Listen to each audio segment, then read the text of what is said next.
자, 이번 시간에는 그 전산회계 1급에서 재고자산, 지난 시간에 설명하다가 이제 멈췄던 재고자산에 대해서 그 다음 단계를 이제 설명을 해드릴 텐데요. 어저께는 그 여기 매출원가까지 계산하는 걸 해봤었어요. 그 매출원가 제가 마지막 그 써드렸던 화면이 이렇게 돼 있었죠. 그죠? 자, 그래서 여기 상품 재고장을 보고서 우리가 기말 재고를 갖다가 결정을 하는데, 여기 기말 재고를 갖다 결정하는 이유는 기말 재고가 결정이 되어야지 매출원가가 결정이 될 수 있기 때문이고, 매출원가가 결정되어야지 손익계산서가 작성이 되기 때문에 이 원가를 갖다가 이렇게 계산을 해 보았답니다. 그러면 상품 재고장에 있는 이런 내용을 가지고 제가 여기 상품 계정을 총계정원장의 그 T 계정을 통해서 이렇게 설명을 해 드렸었는데, 어제 제가 여기 선입선출법으로 그다음에 후입선출법으로 두 가지를 설명을 먼저 해드렸어요. 그래서 이렇게 계산하는 거 여러분들한테는 후입선출법보다 보편적으로 선입선출법으로 기말재고 결정하는 것들을 주로 시험 문제를 많이 낼 거예요. 그러니까 두 가지 방법뿐만이 아니라 여러분은 이제 세무 2급까지 배우셔야 되기 때문에 여기 이동평균법이다, 총평균법이다, 이런 계산하는 방법들을 이번에 시간에 이제 배우시게 되면 차근차근 연습해가지고 잘 익혀 놓으시기 바래요. 그럼 오늘 여기서 제가 설명해 드리려고 했던 건 뭐냐면, 지금 여기 이렇게 기말재고 자산계정과 그다음에 매출원가, 얘가 한쪽이 커지면 한쪽이 작아지는 반비례 관계라는 거, 요 원리를 설명해 드리려고 그러는 거예요. 자, 그래서 우선 여기 써놓은 걸 갖다가 여기다 밑에 적어 놓게 되면, 매출원가는 비용이라 그랬었죠. 비용 써놓고요. 그다음에 밑에다가는 재고자산은 자산이라 그랬잖아요. 그 요거를 항상 떠올리고서 요 비용과 자산의 관계를 갖다가 여러분이 이해를 하셔야 된다는 얘기예요. 자, 여기 다시 기말재고인 자산이 증가를 하게 되면 자산이 커지니 매출원가는 어떻게 되겠어요? 반비례 관계니까 감소하겠죠. 그래서 자, 이렇게 화살표를 한번 써볼게요. 예를 들어서 자산이 여기 보기로 그냥 예를 든다면, 여기 기말 재고 자산이 선입선출법으로 했을 때는 24만 원이었었죠. 근데 후입선출법으로 하면요 21만 원이죠. 즉 회사에서 선입선출법으로 하느냐 후입선출법으로 하느냐에 따라서 매출원가가 달라져요. 그래서 여기 선입선출법에서 이렇게 후입선출법으로 만약에 바꾸게 되면 기말 재고 자산은 감소하게 될 거죠. 이렇게 감소하게 돼요. 그런 거에 반해서 여기 매출원가는 43만원에서 46만원으로 반비례 관계니까 이렇게 증가를 하게 될 거예요. 그죠? 자, 그러면 이번에는 비용이 증가하게 되면 이익은 어떻게 되나요? 비용이 증가하면 이익은 감소하게 되겠죠. 그래서 제가 여기다가 그 이익은 매출 총이익일 수도 있고요. 그 다음에 영업이익일 수도 있고 당기순이익일 수도 있고 다 그냥 같은 맥락으로 보시면 돼요. 그래서 이익은 감소하게 돼 있어요. 그래서 요것도 이익 감소한다 이렇게 표시를 해놓고요. 자, 그 다음에 이익이 감소하게 되면 만약에 그 이익이 당기순이익이라고 한번 가정을 해보세요. 당기순이익이 감소했는데 그 감소한 금액이 우리 결산을 하게 되면 당기순이익은 어디로 가게 돼 있어요? 재무상태표에 자본기정으로 가게 돼 있죠. 그러면 자본은 증가하겠습니까? 감소하겠습니까? 자본은 원래 여기 선입선출법 썼을 때 그때 자본 기정으로 옮겨지는 거하고, 지금 여기 후입선출법 썼을 때 그 금액이 당기순이익이 옮겨지는 거하고 그걸 비교하는 거예요. 물론 당연히 당기순이익이 자본기정으로 가면 자본금은 증가하죠. 근데 그걸 지금 얘기하는 게 아니라 선입선출법을 썼을 때 당기순이익이 가는 거하고 후입선출법 썼을 때 당기순이익이 가는 거하고, 그러면 그 무슨 말이냐면 또 요게 오해의 여지가 있으니까 이것도 설명해 드려야죠. 여기 자본 계정에 자본금이 예를 들어서 여기 얼마로 해야 되나, 여기 지금 3만원 차이가 나죠. 10만원 있었다고 가정을 해요. 근데 선입선출법으로 썼을 때 선입선출법으로 썼을 때 여기 계산된 당기 순이익이 예를 들어서 3만원이었다고 가정을 하는 거예요. 그럼 얘가 옮겨가게 되면 기말자본금은 13만원이 되겠죠. 근데 후입선출법을 써가지고 후입선출법을 썼을 때 그때 당기순이익은 만약에 15,000원이었다고 가정을 하는 거예요. 그러면 여기 선입선출법의 당기순이익이 3만원이 가면 13만원이 되지만 여기 당기순이익이 후입선출법을 썼을 때 15,000원이 가게 되면 이익은 감소하게 되겠죠. 그죠? 이익도 감소하고 자본금도 당연히 기말자본금이 감소한다는 거죠. 이 두 개를 비교한 거예요. 이해가 되셨어요? 그래서 여기 그 연결로 된 상태로 해서 여기 자본계정도 그 금액이 결과론적으로 감소하게 돼요. 그러면 여기 여러분들이 그 세금 낼 때요, 이익이 많이 나면 세금을 많이 내요? 이익이 적게 나면 세금을 많이 내요? 많이 내면 많이 내죠. 적게 나면 적게 내죠. 그럼 여기서 이익이 줄어들었으니 여기 세금이라고 하는 그 세금의 이름은 이를 법인세 비용이라고 그래요.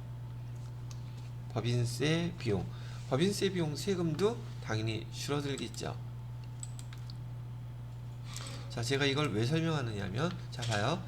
시작은 상품 계정에서 기말 재고와 매출원가의 관계인데, 지금 우리가 배웠던 계정들이 쭈르륵 나오면서, 자, 자산이 기말 재고인 자산이 감소하게 되면 매출원가인 비용은 증가하게 되고, 그 다음에 이익은 감소하게 되고, 자본도 감소하게 되고, 법인세 비용도 감소하게 된다. 즉 계정 하나만 알면 얘 증가 감소 관계를 갖다가 한 번에 파악할 수 있단 말이죠. 근데 시험 문제에서는 얘 어떤 회계 처리가 잘못되었을 때 재무제표에 미치는 영향이 어떻습니까? 라고 질문을 해요. 그럼 요거 하나만 잘 기억해 놓으시게 되면 이 5가지 내용 중에서 단 하나만 알면 나머지 영향을 한꺼번에 다 알게 된단 말이죠. 그래서 얘가 아주 중요한 내용이에요. 시험 문제 난이도가 되게 높은 건데, 여러분이 지금 회계 지금 막 배운 지 얼마 안 되셨는데 그 회계 계정 처리를 잘못함으로 인해서 계정 전체에 어떤 영향을 미치는지 그걸 어떻게 알아요? 떠올릴 수도 없죠. 근데 요거 외워놓으면 알게 돼요. 그래서 시험 문제에서는 지금 제가 증가합니다, 감소합니다 이렇게 설명을 해드렸지만, 시험 문제에서는 과대 계상이 되느냐, 과대 계상이 되겠느냐, 또는 과소 계상이 되겠느냐, 이런 식으로 물어보게 된단 말이에요. 이해가 되셨어요? 자, 그래서 여기에 대한 예제를 지금 바로 한번 제가 내보도록 할게요. 우리가 배웠던 계정 중에서요, 보험료가 제일 늘상 잘 나오니까, 자, 손익의 이연 문제예요. 손익의 이연 문제인데 10월 계산하기 편하게 6월 1일 날 우리가 보험에 가입했답니다. 그래서 보험에 가입해서 보험료 12만 원을 갖다가 지금 내고선 현금으로 내고 가입을 했어요. 그러면 이 12만 원 안에는 이 보험이 1년치이기 때문에 내년 것까지도 지금 여기에 비용이 속해져 있죠.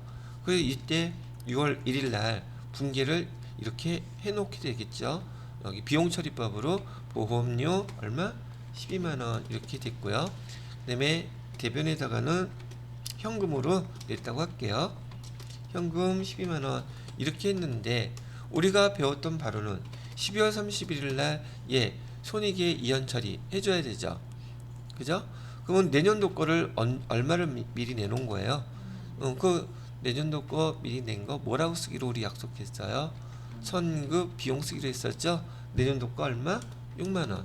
그 다음에 비용은 그만큼 소멸시켜 줘야 되죠. 대변에다가 뭐라고? 보험료 이렇게 해서 6만 원을 내년도 거는 소멸을 시켜 줘야지 올해 손익계산서에 6만 원만 딱 반영될 거 아니겠어요? 자, 그래서 질문이에요. 질문은 뭐냐면, 회계 담당자가 12월 30일 날 이렇게 회계 처리를 기말 정리상을 해줘야 되는데 이거를 안 했어요. 그랬을 때 재무제표에 미치는 영향은 어떻게 될까요? 이게 질문이에요. 첫 번째 보기에서 자 자산은 과대평가될까요? 과소평가될까요? 두 번째 그러면 비용은 과대평가될까요? 과소평가될까요? 세 번째 자본은 과대평가될까요? 과소평가될까요? 그다음에 네 번째 법인세 비용은 과대평가될까요? 과소평가될까요? 이걸 물어보게 되면은 머릿속이 하얘지면서 아무 생각도 안 나. 왜? 내용이 어려우니까. 근데 제가 이걸 왜 가르쳐 줬을까? 한번 보세요. 어떻게 이런 문제를 해결하는 건지.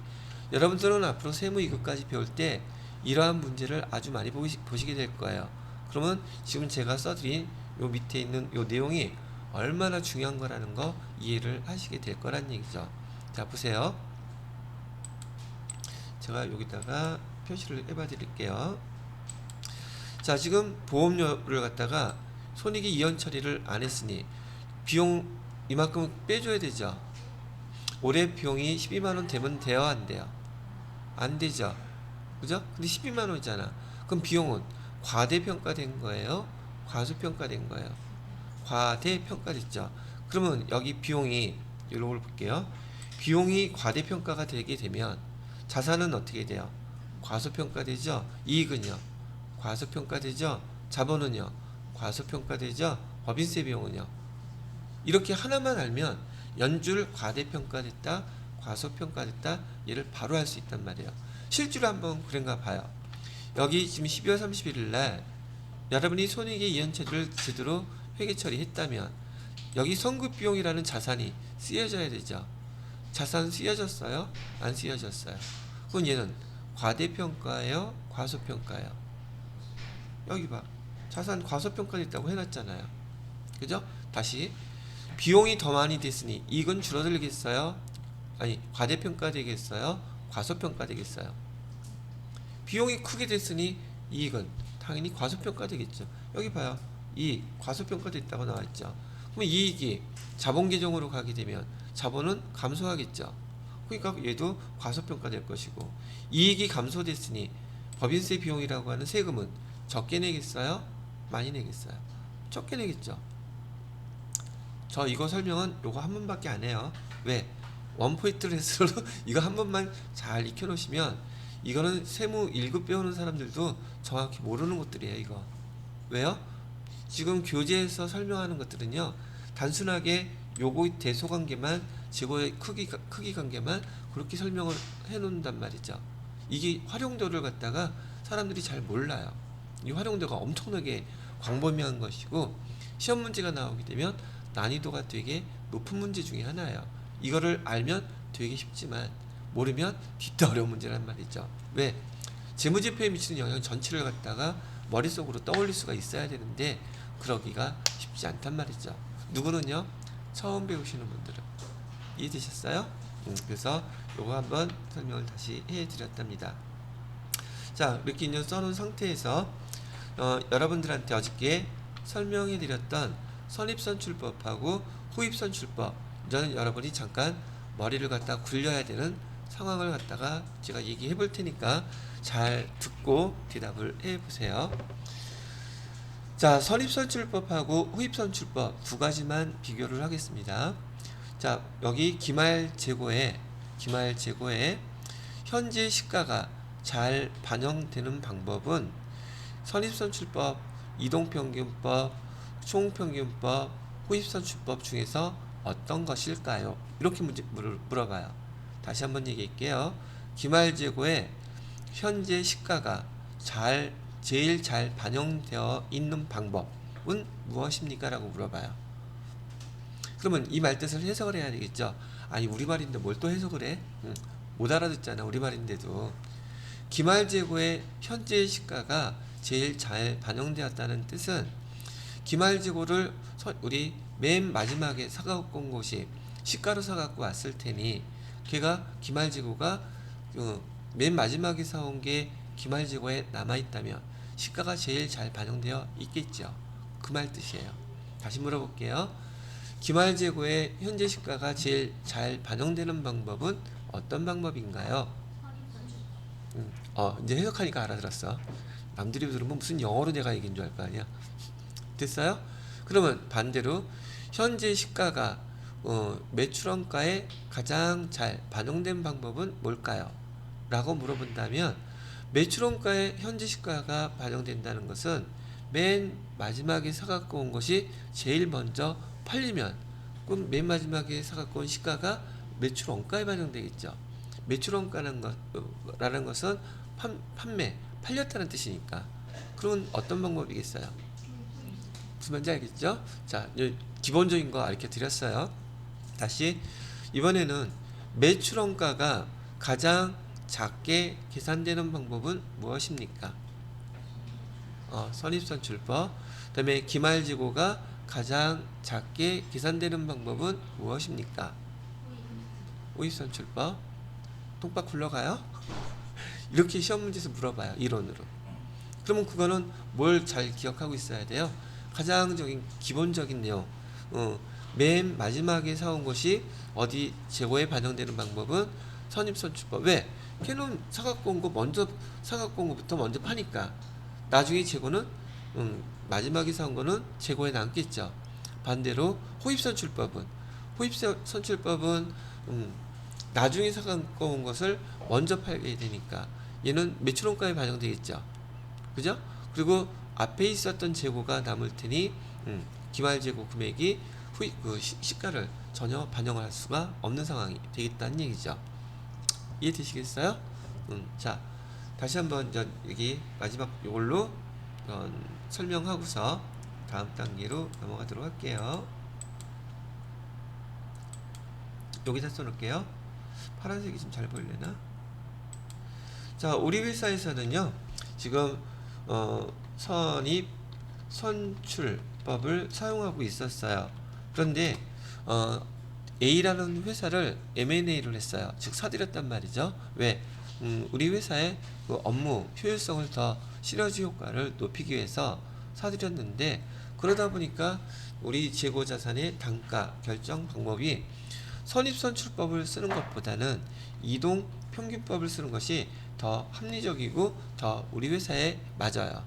자, 이랬을 때 기말재고의 변화는 증가하겠습니까? 감소하겠습니까? 다시 선입선출법을 사용하다가 이동평균법을 사용하게 되면 기말재고 금액은 증가하겠습니까? 감소하겠습니까? 그거를 어떻게 알아요? 뭘 어떻게 알아? 제가 어저께 쓸 때 이거 외우라고 그랬잖아요. 뭐 외우라고 그랬어요? 선입, 선출법, 그 다음에 이동평균법, 그 다음에 총평균법, 마지막 후입, 선출법. 이거 외우라고 그랬잖아요. 외웠어요? 재고 크기 순서가 요 순서대로예요. 그러면 재고 금액은 증가하겠습니까? 감소하겠습니까? 다시 재고 금액은 증가해요? 감소해요? 기말재고가 가장 큰 방법이 선입선출법이에요. 그죠? 그러면 이동평균법을 사용한다면 기말재고는 감소하겠죠. 이해되셨어요? 얘네들 이렇게 말로 물어봐요. 얘네들을 갖다가 말로 물어볼 때 지금 설명해드린 요거만 잘 기억하시면 그 어렵다고 하는 문제도 쉽게 풀 수가 있다는 거예요. 되셨어요? 자, 그러면 다시 물어볼게요. 선입선출법을 쓰다가 여기 이동평균법으로 바꾸면 매출원가는 증가하겠습니까? 감소하겠습니까? 이제 안 해.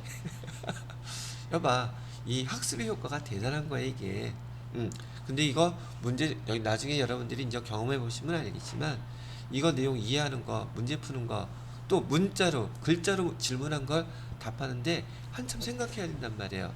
근데 이걸 갖다가 딱 알아두게 되면 기준을 금방 쉽게 풀겠죠. 아니 이게 외워지지 않았을 때 이 의미가 제가 외우라는 의미가 뭔지를 모르면 외워놔도 소용이 없잖아요. 그래서 여러분들은 제일 그 기준 시작점이 선입선출법의 기말지구가 가장 크다는 걸 꼭 기억해 놓으셔야 돼요. 여기서부터 연줄 파생적으로 나오니까. 근데 이걸 까먹으면 뒤에 거는 말짱황인 거죠. 기말지구가 가장 큰 방법이 선입선출법이니 매출원가는 가장 적을 것이고, 다른 방법들은 선입선출법보다 기말지구가 다 작을 테니 만약에 방법이 바뀌면 매출원가는 다 올라가겠구나, 기말지구는 다 떨어지겠구나. 그 다음에 이 대소관계, 이걸 생각하시게 뒤에 있는 문제를 갖고 나중에 한번 연습을 해보시게 되면 이러한 형태의 질문을 하게 되는 건 쉽게 해결할 수 있으실 거예요. 자, 이해됐어요? 여기 넘어가면 또 재미없잖아. 하나 더 해볼까요? 이건 저한테 이런 말로 질문을 받아보고 나서 생각이라는 걸 해봐야지 그런 유형의 문제가 나오면 여러분 이걸 자동으로 생각하게 돼 있어요. 왜? 한번 길이 튀어졌으니까. 뭐 천재들은 제 말 듣기 전에 이거 써준 거 설명해 준 거 보고서 딱 생각해서 얘기하는 사람 여지껏 못 봤어요. 왜? 우리 천재일 필요도 없고 천재 아니어도 돼요. 근데 한번 학습한 걸 잘 활용하시면 된답니다. 자, 지금 여기 전제 조건이 뭐라고 그랬었냐면, 제가 어저께 기말지구의 크기가 선입선출법이 제일 크다고 얘기하는 이유는 얘가 전제 조건이 물가는 뭐한다? 상승한다는 전제 조건하에서 얘기를 해드렸던 거예요. 이해됐죠? 근데 시험 문제에서 또 이렇게도 물어봐요. 물가 하락 시, 물가가 하락 시 기말지구가 가장 큰 방법은 무엇이겠습니까? 라고 질문을 했어요. 뭐라고 대답해야 돼요? 다시, 물가 하락 시 기말지구가 가장 큰 방법은 무엇이겠습니까? 라고. 왜 달라 답이? 다시 뭐라고요? 제가 오늘 보청기를 안 끼고 왔어. 미안. 뭘 미안해. 여러분이 마스크를 너무 좋은 거 써갖고 와서 안 들렸던 거야. 자, 무슨 말이냐면, 지금 기말지구가 가장 큰 방법이 물가 상승 시에는 선입선출법이었어요. 근데 물가 하락 시에는 후입선출법에 정확히 맞추셨는데, 그렇게 생각하면 좀 머리가 혼란스러워요. 그래서 물가 하락 시라고 얘기할지라도 여러분은 물가 상승 시 기말지구가 가장 큰 방법을 생각하시면 돼요. 근데 물가 하락이라니까 뒤집으면 되겠죠. 그럼 선입선출법의 반대는 후입선출법, 이렇게 연결시키는 게 이해하는 게 더 빠를 거예요. 무슨 말인지 아시겠죠? 자, 다시 한 번만 하고 다음 거 넘어갈게요. 이번엔 물가 하락 시 매출원가가 가장 크게 계산되는 방법은 무엇이겠습니까? 잘하네. 자, 그렇게 해보세요. 자, 그래서 여기 지금 여기 우리가 배우고 있는 기말재고 결정 방법에 대한 것들을 제가 일단 설명해 드릴 걸 쭉 한번 다 해 드렸네요. 그 다음 단계를 이제 넘어가야 들어갔죠.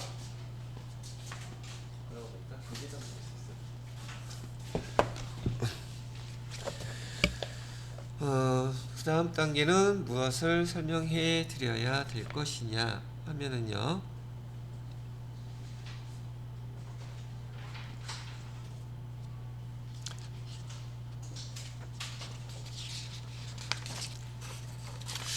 얘는 50,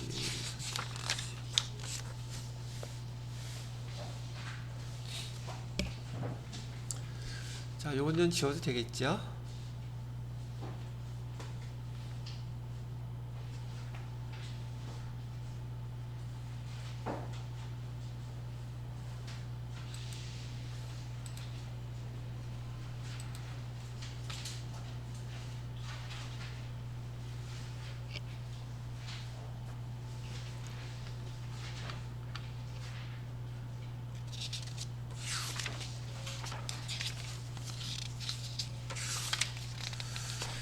디리리.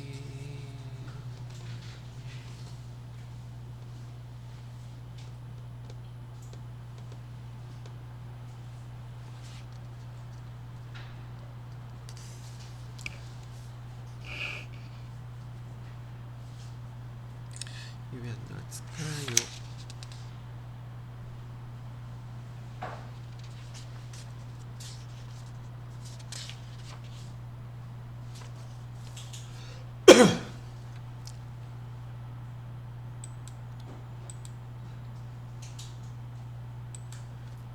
자, 이번에는 어저께 선입선출법하고 이제 총평균법 계산하는 방법은 알려드렸죠.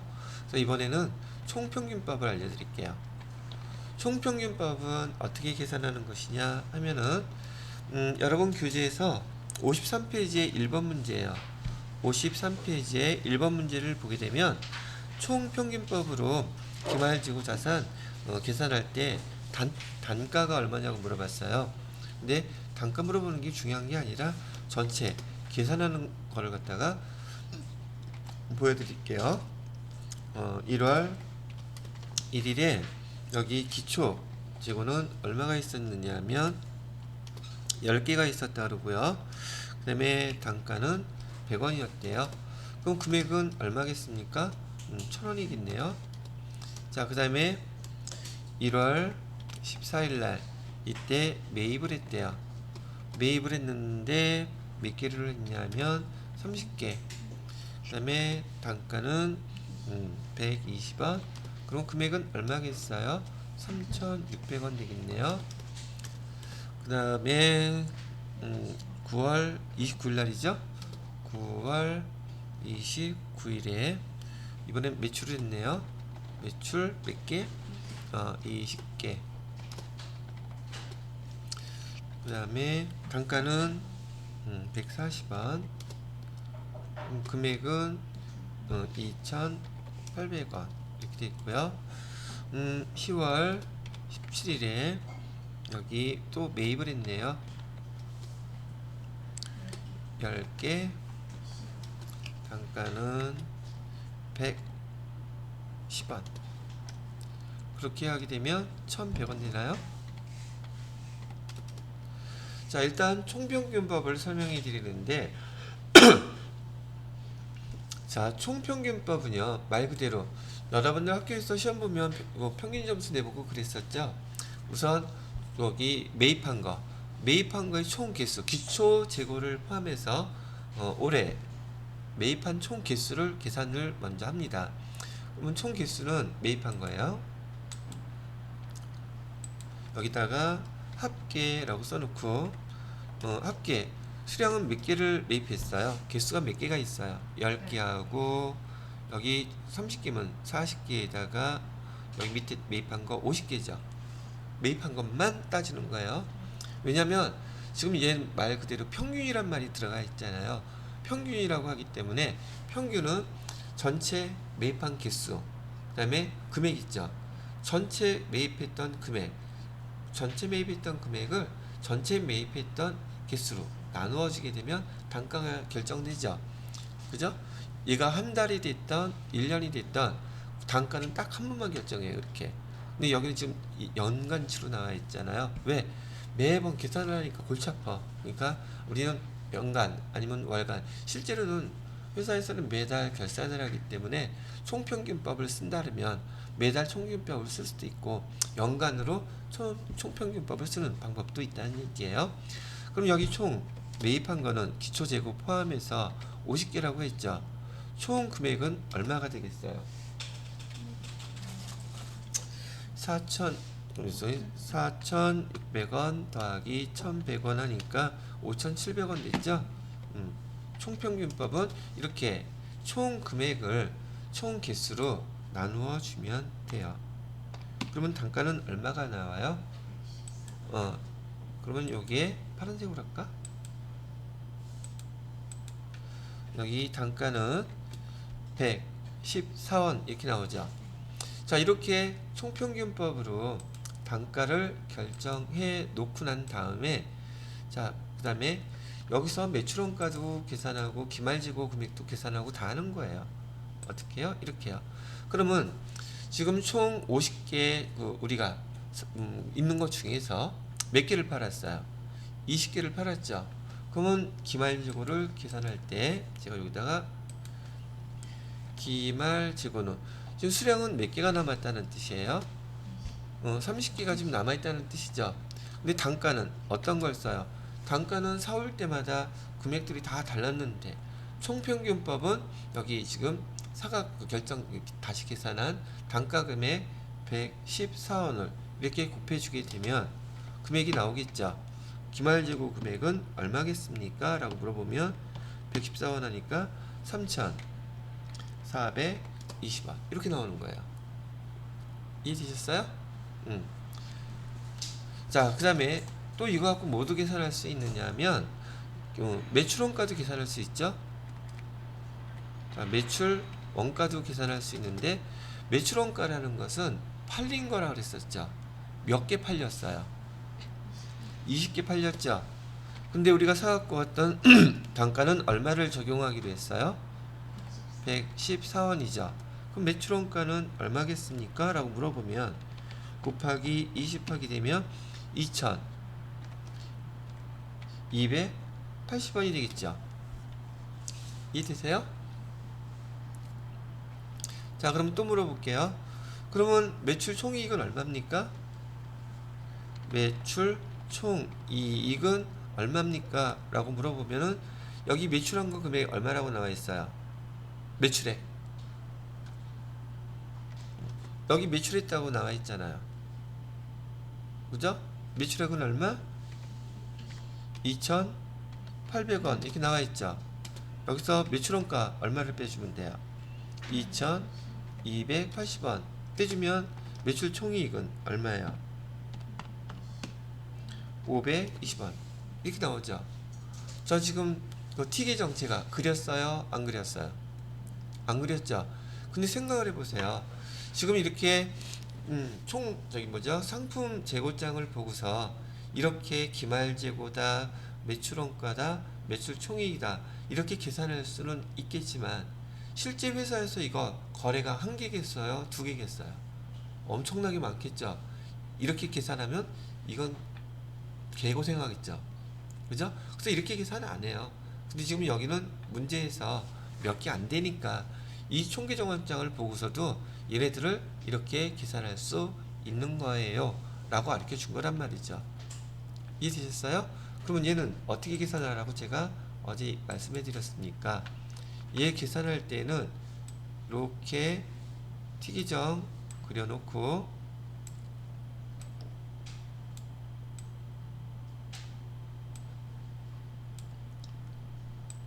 요 옆에 세트 메뉴 매출의 매출 원가 빼주면 뭐가 계산된다 그랬어요? 매출 총이익 계산된다 그랬죠. 그리고 여기다가는 모양만 맞춰서 상품 일정을 이렇게 써놓고 여기 있는 자료 어떻게 활용하는지 여러분들이 지금 한번 보셔놓고서는 똑같이 연습하시면 돼요. 상품의 기초재고는 얼마입니까? 상품의 기초재고액은 여기 써져 있는 거죠. 1,000원. 그죠? 그래서 얘를 여기다가 옮겨 쓰는 거예요. 그래서 여기다가는 1,000원. 단기 매입액은 얼마예요? 단기 매입액은 색깔을 좀 이렇게 놓을까? 단기 매입액은 얘죠. 그 다음에 또 얘죠. 요거 두 개 합치니까 4,700원이 된대요. 단기 매입액은 이렇게 더해서 여기 4,700원 총평균법으로 기말재고 계산해놨죠. 기말재고 얼마였어요? 여기에 기말재고는 30개 남아있는거 3,420원 계산해놨잖아요. 얘가 기말재고라고 그랬잖아 아까. 그래서 기말재고는 여기 써주게 되면 얘는 3,420원. 자, 계산해보세요. 그럼 얼마 나와요? 매출원가는? 매출원가는 5,700원에서 3,420원을 빼게 되니까 2,280원 계산되죠. 2,280원. 그럼 이렇게 계산된 매출원가 이 금액하고 아까 우리 여기서 매출원가 계산한 이 금액하고 똑같이 일치하죠. 그죠? 자, 그런 다음에 이제 뭐 해주시면 돼요? 매출 총액 구해야 되잖아요. 매출액은 아까 여기서 얼마라고 그랬어요? 매출액은 여기 2,800원이고요. 2,800원. 매출원가는 여기 계산해 놓은 거 있잖아요. 요거 2,280원. 그럼 매출 총이익은 빼주니까 얼마 나와요? 520원. 똑같죠? 어떤 방법으로 하는지는 여러분들이 연습하시면서 이렇게 활용하는 거구나, 그렇게 알고 계시면 되겠습니다. 되셨나요? 자, 이번에는 마지막으로 여기 총평균법 설명해 드렸으니 이번에는 이동평균법 설명해 드릴게요. 총평균법. 여기 뭐 답에서 문제에서 물어봤던 단가는 여기 114원인 게 얘가 답이죠. 이걸 좀 알려 주려고 하는 게 아니라 총평균법이 이렇게 계산하는 겁니다 라는 걸 알려드리기 위해서 설명을 해 드렸어요. 그렇다면 이동평균법은 어떻게 계산하는 건데요? 이동평균법은요, 이렇게 계산하시는 거예요. 이동평균법이라고 얘기하는 것은 우선 여기 이동평균법에도 평균이란 말이 들어가 있죠. 그죠? 그래서 이동평균법도 평균이란 말이 들어가 있기 때문에 평균을 갖다가 내야 되는 거는 총평균법하고 같아요. 근데 언제 하느냐면 매입이 있을 때마다, 매입할 때마다 단가를 결정하는 거예요. 그러면 여기 같은 경우에 지금 1월 1일날 지금 개수가 10개가 있었죠. 단가는 100원, 그 다음에 합계 금액은 1,000원, 그 다음에 매입한 게 1월 며칠날? 14일날 여기 30개 매입을 했잖아요. 총평균법은 그냥 왕창 다 한 다음에 계산을 했지만 이동평균법은 매입할 때마다 그 단가를 다시 결정해서 사용하는 방법을 얘기한답니다. 120이면은 여기 얼마가 되겠어요? 3,600. 그러면 지금 여기 1월 14일날 매입을 했기 때문에 이 상황에서 평균을 내는 거예요. 평균을 이렇게 내가지고요. 여기 지금 수량은 몇 개가 있어요? 아까 총평균법하고 방법 똑같아요. 여기는 40개. 금액은 얼마가 있어요? 4,600원. 그러면 4,600원을 40개로 나눠주세요. 그럼 단가가 얼마로 결정되겠습니까? 여기 단가는 115원 이렇게 계산이 되겠죠. 이게 이동평균법이에요. 되셨어요? 자, 그러면 이렇게 계산해놓고 난 다음에 또 매출은 지나간 것이고 여기 며칠날? 10월 17일날 10월 17일날 지금 몇 개를 또 샀어요? 10개를 샀어요. 그 다음에 단가는 얼마라고 되어 있어요? 110원. 그래서 금액은 1,100원. 자, 이렇게 됐는데 지금 이 재고 중에서 40개 있는 그 재고 중에서 29일날 여기서 몇 개를 팔았어요? 20개를 팔았죠. 그럼 재고는 몇 개가 남아있겠어요? 20개 남아있겠죠. 이 금액의 반이겠네요. 그죠? 그러면 재고는 2,300원 남아있겠죠. 지금 제가 이거 쓰는 거는 기말재고 계산하기 위해서요. 기말재고는 남아있는 재고의 개수잖아요. 그러면 여기서 20개 남아있겠죠. 단가가 얼마짜리로? 115원짜리로 2,300원어치 남아있을 거고, 기말재고는 단가는 뭐 다시 결정할 필요 없죠. 왜? 우리 기말재고만 물어봤으니까. 기말재고는 단가는 변할지 모르겠지만 이 금액은 합계 금액은 안 변해요. 단가가 변하는 거지. 근데 문제에서는 지금 뭘 구하고 싶은 거예요? 우리는 이동평균법을 했을 때 기말 재고 금액은 얼마입니까? 라고 한다면 기말 재고 금액은 2,300원 더하기 지금 1,100원 이렇게 있죠. 그래서 금액이 얼마가 나와요? 3,400원이 기말 재고 금액이에요. 이렇게 얘기가 된다는 얘기죠. 이해되셨어요? 아니요? 안 됐어요? 그러면 추석 때 열심히 보면서 복습하세요. 자, 이렇게 계산하는 방법이라고 설명을 해드렸으니 하나하나 이제 요 문제 가지고 여러분들도 따라서 이렇게 연습을 해보시면 되고요. 이해가 됐으면 그 다음에 해당되는 문제가 있겠죠. 그것과 한번 또 따져서 연습을 해보시면 되겠습니다. 그래서 어저께 우리가 설명을 드렸던 기말 재고에서 단가 결정 방법이 여러 가지가 있기 때문에 이 결정 방법에 따라서 매출 원가니 이익이니 자본이니 법인세 비용이 다 들쭉날쭉 막 변하죠. 그래서 얘가 우리가 잘 활용하는 방법들을 아셔야 된다고 얘기를 해드리는 것이랍니다. 되셨나요? 자, 일단 여기까지 설명을 해드리고요.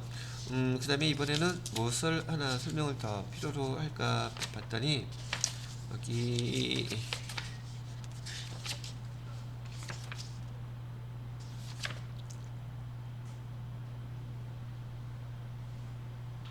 자, 여러분 교재에서요 58페이지에 17번 문제 한번 보세요. 여기다가 문제 하나 봐드릴게요.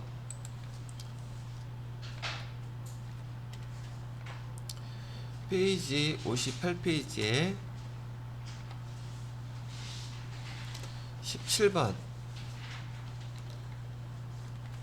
문제를 보시게 되면 기말 재고 자산 가액을 실제보다 높게 계상한 경우 재무제표에 미치는 영향으로 잘못된 것은 이렇게 문제를 냈어요. 근데 이거는 아까 제가 설명드렸던 그거를 활용한 방법이에요. 자, 보세요. 재고 자산이라 그랬죠. 자산이 이렇게 높게 과대계상이 된 경우에 매출 원가는 어떻게 되겠어요? 매출 원가는 반비례 관계죠. 매출 원가는 어떻게 된다? 과소계상된다. 그죠? 자, 1번 보기 뭐가 됐어요? 매출 원가가 실제 보다 감소한다. 설명 제대로 잘 한 거죠. 두 번째, 이익은요. 이익은 자산하고 똑같이 움직이죠. 그죠? 그러니까 이익은 실제보다 증가한다. 얘도 맞는 거고. 그 다음에 당기순이익. 당기순이익도 똑같죠. 증가한다. 자본은 어떻게 된다? 증가한다. 아, 이것처럼 쉬운 문제가 어딨어. 근데 아까 그 내용을 이해를 못하면 이건 되게 어려운 문제가 돼요. 이해가 되셨나요? 자, 그러면 여기 한번 다시 복습하고 이 단계는 끝낼게요. 아까 설명해 드렸던 여기 비용과 비용, 여기 자산, 그 다음에 이익, 자본, 법인세, 비용, 이 관계를 갖다가 비용과 나머지 네 가지는 반비례 관계라고 얘기해 드렸죠. 근데 자산은 증가하는데 이익은 감소하는 그런 거래가 성립하겠어요? 절대 성립할 수가 없어요. 그죠? 자, 자본은 증가하는데 비용도 증가한다. 이런 말이 성립이 돼요? 안 돼요? 이거 활용도가 아주 높은 문제니까 잘들 기억하세요. 시험 문제에서는 이런 내용들 과대평가됐느냐 과소평가됐느냐 그 내용만 이렇게 보더라도 금방 여러분들이 파악하실 수 있더란 말이죠. 답을 고를 때. 아시겠는지요? 자, 그럼 이번 수업은 여기까지만 하고 다음 시간에 여기 재고자산에 대해서 남아있는 파트에 대한 것들 정리를 해드리도록 하겠습니다.